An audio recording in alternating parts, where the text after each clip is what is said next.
यह घटना मेरे साथ 1 साल पहले हुई थी। हमारी फाइनल परीक्षाएं नजदीक आ रही थीं और मुझे अभी भी बहुत तैयारी करनी बाकी थी। आमतौर पर हमारे स्कूल की लाइब्रेरी शाम 5 बजे बंद हो जाती थी, लेकिन परीक्षाओं के कारण स्कूल ने तय किया कि लाइब्रेरी को आधी रात तक खुला रखा जाएगा।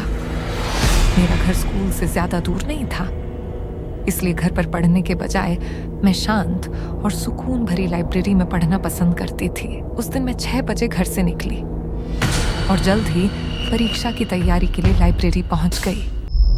मैं पढ़ाई में इतना खो गई कि मुझे यह भी पता नहीं चला कि अब 10 बज चुके हैं।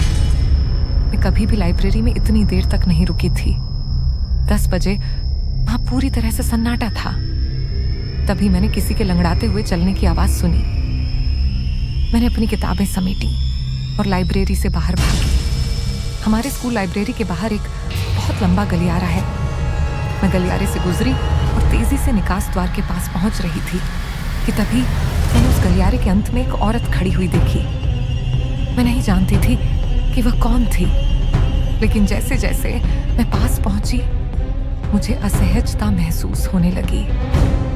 मैं इतना असहज हो गई कि मैंने पुकारा, वहां कौन है?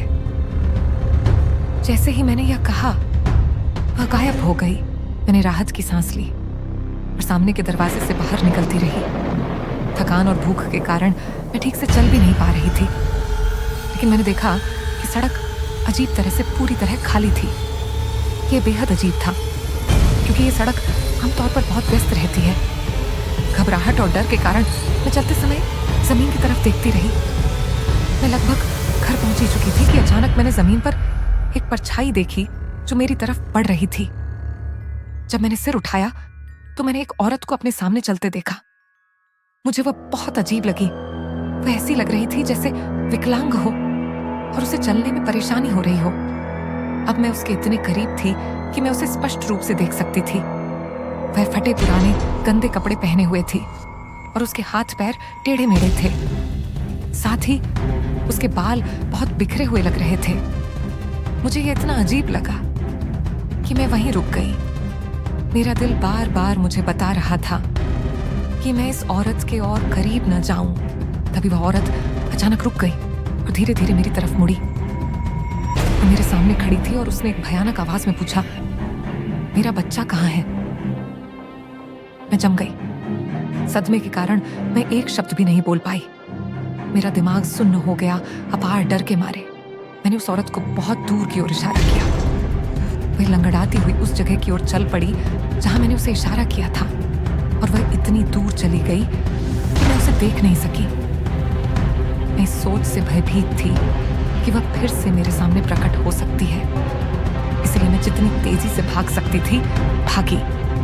और फिर उसी क्षण मैंने दूर से उस औरत की चीख सुनी, वह यहाँ है।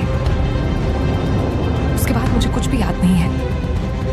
जब मुझे होश आया तो मुझे पता चला कि मेरे पड़ोसी ने मुझे जमीन पर बेहोश पड़ा पाया था और वह मुझे घर ले आया। मुझे उसी से यह भी पता चला कि साल 1998 में आगाथा नाम की 32 साल की एक औरत थी। उसकी एक 10 साल की बेटी थी जो ईडन हिल स्कूल में पढ़ती थी। एक दिन दोस्तों के साथ खेलते हुए उसकी एक दुर्घटना में मौत हो गई। उसके बाद से आगाथा की भूतनी को ईडन हिल स्कूल और आसपास के इलाके में अपने खोए हुए बच्चे को ढूंढते हुए घूमते देखा गया है। वह अब भी भटक रही है, अपनी बेटी से एक बार फिर मिलने की आस लगाए हुए।